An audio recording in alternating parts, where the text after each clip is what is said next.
guest knows all about the struggles of living in Venezuela. She had to flee for the U.S. with her mom when she was only 11 years old. Venezuelan-American journalist Germania Rodriguez-Pelayo joins us now. Good morning to you, Germania.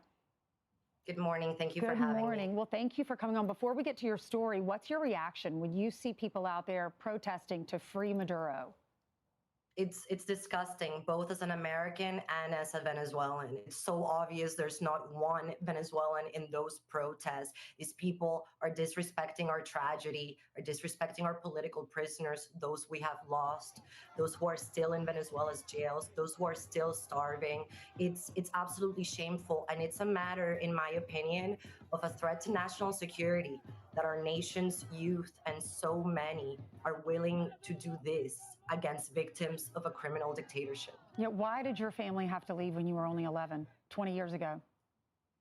I come from a family of journalists. I'm a third generation. My grandpa owned a newspaper and a magazine in Caracas. My mom, in the early days of Chavez, was already telling the world that what Chavez wanted to do with our country.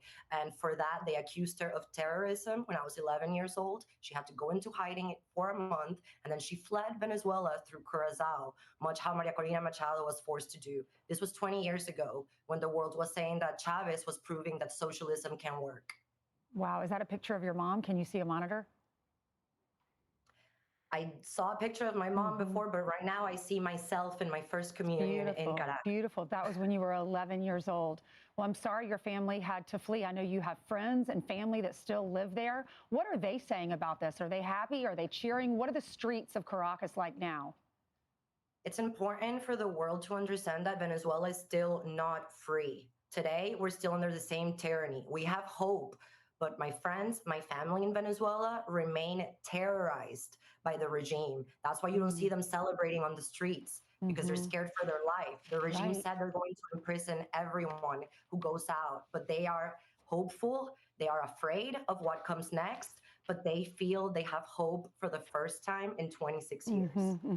What do you know about Delcy Rodriguez, who was the vice president, who's now being sworn in as the president? I could see you shaking your head.